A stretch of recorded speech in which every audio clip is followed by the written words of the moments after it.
Welcome everyone to a new series, Extreme Power, no handling, and this is where I take a stock handling car and shove a whole lot of power into it. Mainly cars that are going to not really be good at handling in the first place, so like this car. That's purely based on the rating that Forza gives of low, and this is 3.8, so yeah. Not good at handling at all according to Forza, and yeah, I've shoehorned 928 horsepower, 3.6 litre inline-6 inside it. So yeah, I'll give you the gist of more about what the series is when we get started. If it'll let me.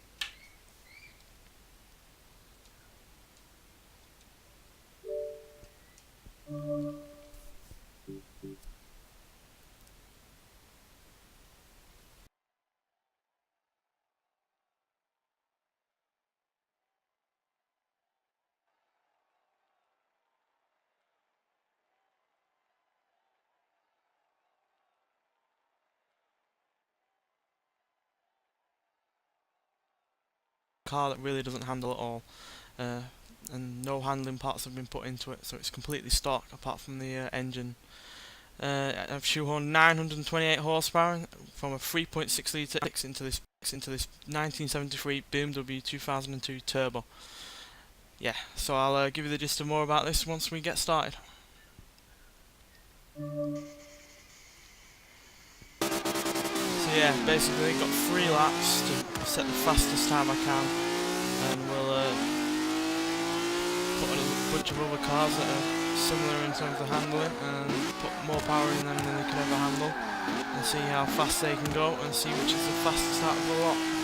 There are plenty of cars on Forza Motorsport 5 that are cars that don't really handle at all until you put upgrades on them. So yeah, it'll be interesting to see what can be the fastest and whether or not they can handle the kind of power that you've been given them. This is rather dealing with it alright at the moment, but it does have problems, as you can see in a sec. Let's get my hammerhead.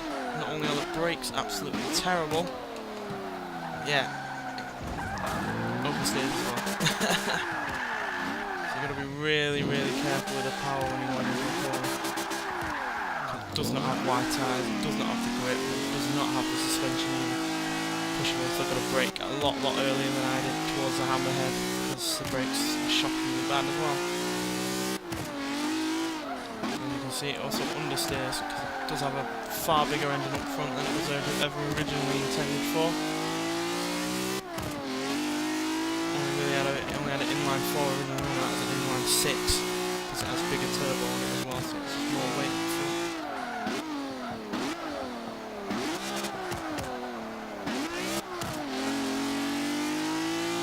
As you can see, it's leaning. It's almost on its door mirror.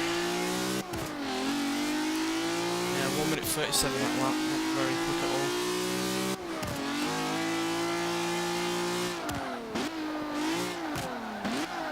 Lots of lean there, and tons of understeer as well.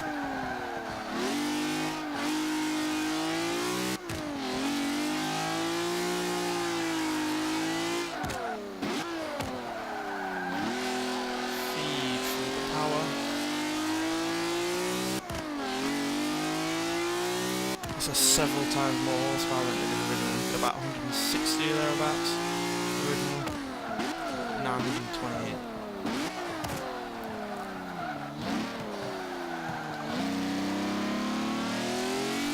I did try out upgrading the original engine, but it only got 414 horsepower, and that's not quite extreme enough. It's a hell of a lot more than it had originally, but nowhere near as much as it has now.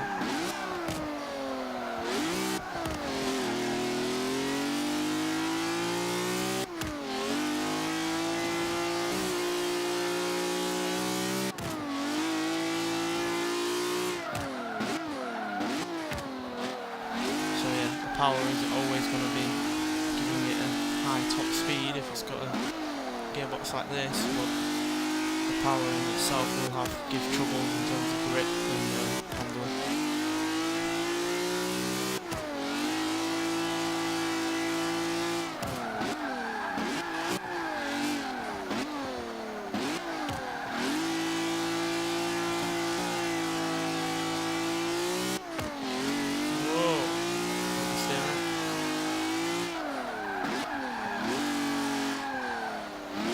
This car doesn't give you really any warning of what it's going to do.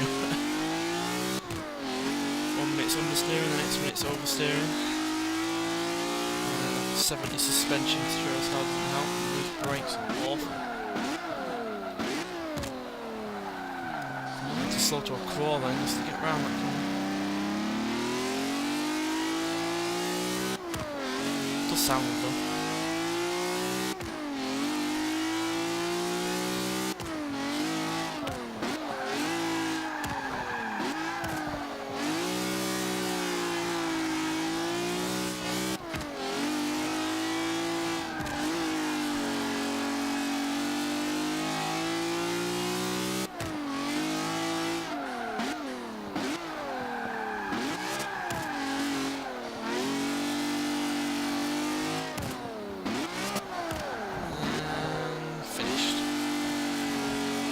Wasn't as quick as my best lap, but that was 1 minute 26.233. That's fairly decent, so yeah. But we have no idea how that's going to compare to other cars yet, because we ain't done any, have we? So yeah. Fairly decent time though. I've not gone as fast as that with certain other cars, and it's certainly quicker than it was stock, which is inevitable really, because it can do more than 120 now, so it couldn't really reach that when it had only 160 odd horsepower, so yeah. Thanks for watching, and I'll see you in the next one.